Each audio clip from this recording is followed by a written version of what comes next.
I am S के Mishra and I welcome you. एक बच्चे ने, छोटे से बच्चे ने दूसरे से पूछा बट माने लेकिन, तो वाट माने क्या। तो दूसरे ने जवाब दिया, तुम हो गधे तो हम करें क्या। वाट माने यानी वाट का अर्थ क्या होता है, इसीलिए उसने ऐसा जवाब दिया। अब देखें, आज मैं आपको सिखाने क्या जा रहा हूं, किसी भी वाक्य को, किसी भी वाक्य को यदि आपको इंटेरोगेटिव सेंटेंस बनाना है, इंटेरोगेटिव यानी प्रश्नवाचक वाक्य बनाना है, तो आप क्या करेंगे। लेकिन शर्त यह है कि वो क्या शब्द वाक्य के शुरू में लगना चाहिए। बीच में आएगा अगर, तो उसकी अंग्रेजी वाट बनेगी। लेकिन अगर वाक्य के शुरू में आएगा तो अंग्रेजी वाट कभी नहीं बनेगी। देखें कैसे बनेगी फिर ये अंग्रेजी प्रश्नवाचक वाक्य, किसी भी टेंस का प्रश्नवाचक वाक्य बनाने का नियम।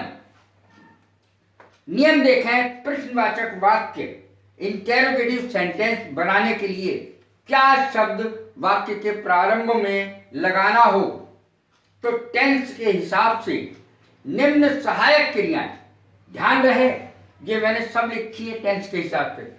निम्न सहायक क्रियाओं यानी हेल्पिंग वर्ब्स का प्रयोग वाक्य के प्रारंभ में होगा। फिर देख लें, प्रश्नवाचक वाक्य या इंटेरोगेटिव सेंटेंस, एक ही बात है, ये इसकी अंग्रेजी है, बनाने के लिए यदि क्या शब्द वाक्य के प्रारंभ में लगाना हो, तो टेंस के हिसाब से निम्न सहायक क्रियाएं हेल्पिंग वर्ब्स का प्रयोग वाक्य के प्रारंभ में होगा। क्या के लिए वाट अंग्रेजी नहीं बनेगी जब क्या शब्द वाक्य के प्रारंभ में आएगा। तो कैसे बनेगी, हेल्पिंग वर्ब के द्वारा। अब हेल्पिंग वर्ब क्या होती है, प्रेजेंट के लिए अलग है, पास्ट के लिए अलग है, फ्यूचर के लिए अलग है, तो मैंने अलग अलग लिख दी।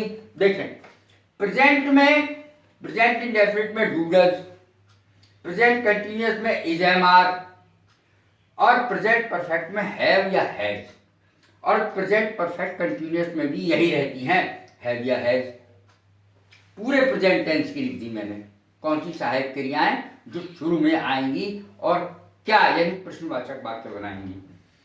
अब पास्ट को देख लें, पास्ट इंडेफिनिट में डिड आता है, पास्ट कंटिन्यूअस में वाज या वर का प्रयोग होता है, वाज एक वचन के लिए, वर बहुवचन के लिए, और हैड का प्रयोग होता है पास्ट परफेक्ट में, और पास्ट परफेक्ट कंटिन्यूअस में भी हैड का ही प्रयोग होगा। तो इस तरीके से पास्ट का भी पूरा हो गया। अब देखें फ्यूचर का, विल या शैल दो ही शब्द होते हैं उसमें, ज्यादातर वो भी शैल का प्रयोग होता ही नहीं, आई और वी के साथ शैल का प्रयोग होता है, बाकी किसी के साथ शैल का प्रयोग होता ही नहीं है, विल का ही प्रयोग होता है। तो इसमें तो हर माल 100 रुपया है, विल लगा दो सहायक क्रिया। ये है फ्यूचर, कंप्लीट हो गया। अब मैं उदाहरण बताऊंगा सबके, यानी प्रेजेंट के पूरे उदाहरण बताऊंगा कैसे इसका प्रयोग होगा।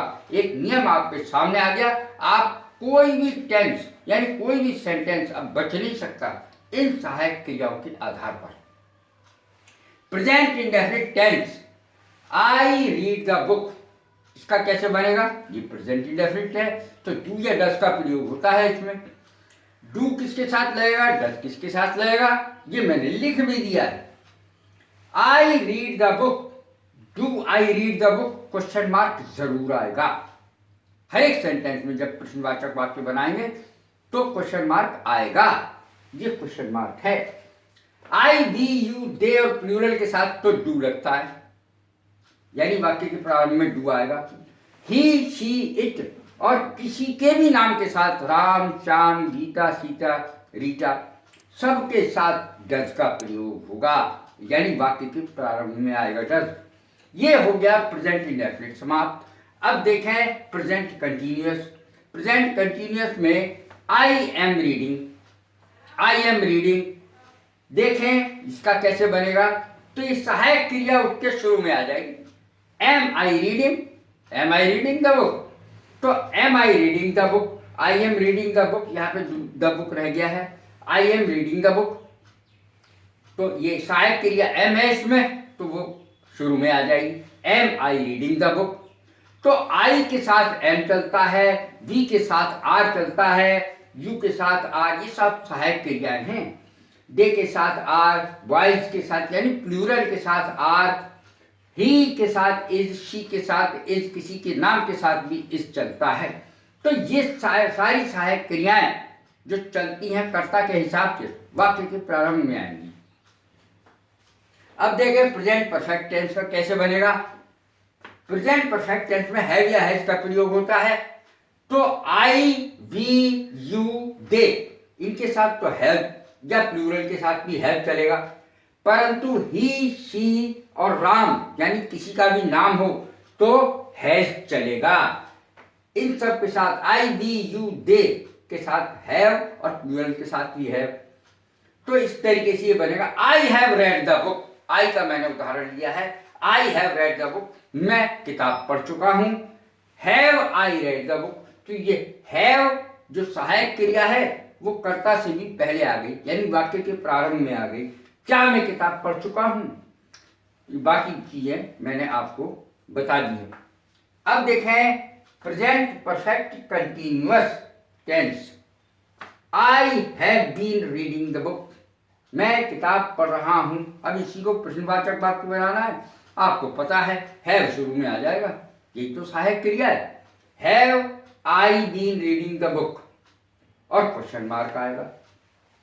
इस तरीके से प्रेजेंट परफेक्ट कंटिन्यूअस के भी बन गए। मैंने केवल प्रेजेंट का लिया है इसमें, क्योंकि इससे ज्यादा लिया नहीं जा सकता था। आई के साथ हैव, वी के साथ हैव, प्रेजेंट परफेक्ट कंटिन्यूअस की बात कर रहा हूं। आई के साथ हैव, वी के साथ हैव, यू के साथ हैव, दे के साथ हैव, प्लूरल के साथ हैव, किसी प्लूरल कर्ता के साथ, ही के साथ हैज, शी के साथ हैज और किसी के भी नाम के साथ हैज, और उसके बाद बीन तो आता ही है इस प्रेजेंट परफेक्ट कंटिन्यूअस में।